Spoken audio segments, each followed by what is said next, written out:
Good morning. This is Pastor Ernie Lewis of the Blue Point Church in Sisney, Illinois, with your thoughts for Thursday. We've been considering Paul's prayer for the church of Colossae this week, and in chapter 1 and verse 10, Paul says that you may walk worthy of the Lord, fully pleasing him, being fruitful in every good work, and increasing in the knowledge of God.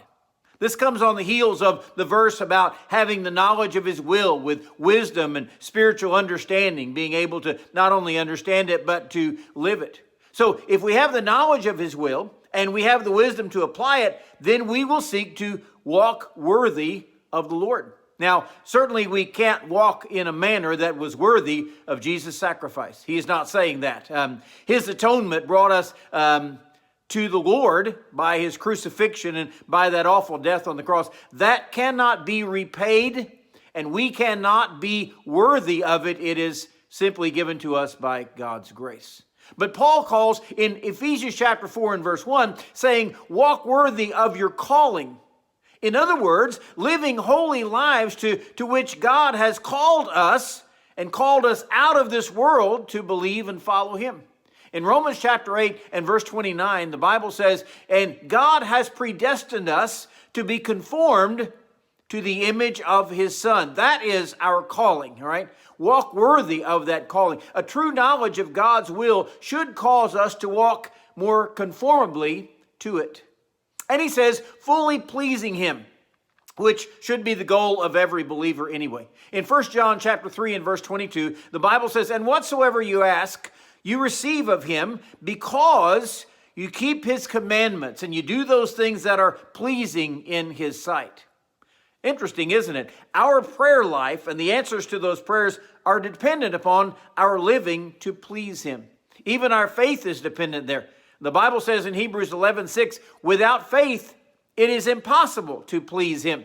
So when we walk worthy, when we seek to please him, our lives will be fruitful in every good work, he says. Now, our lives should bear fruit internally because the Bible says that the fruit of the Spirit grows in us love and joy and peace and long-suffering and kindness and goodness and faithfulness, gentleness, self-control. Those things ought to be welling up and growing within us. But we should also bear fruit externally when we seek to walk pleasing to the Lord.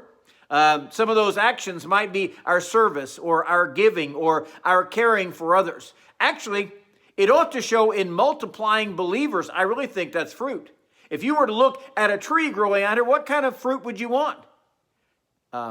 Whatever that tree bears, and we ought to be bearing fruit today too.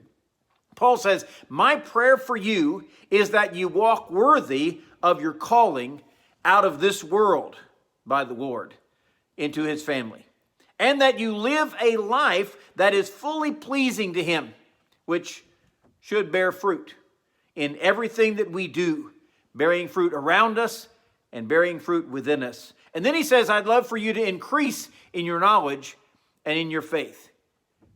Actually, that's a prayer that we should follow today, too, praying for ourselves. I want to pray today that I walk worthy of the Lord, that I am pleasing to him in my life, and I really want to be fruitful in serving the Lord.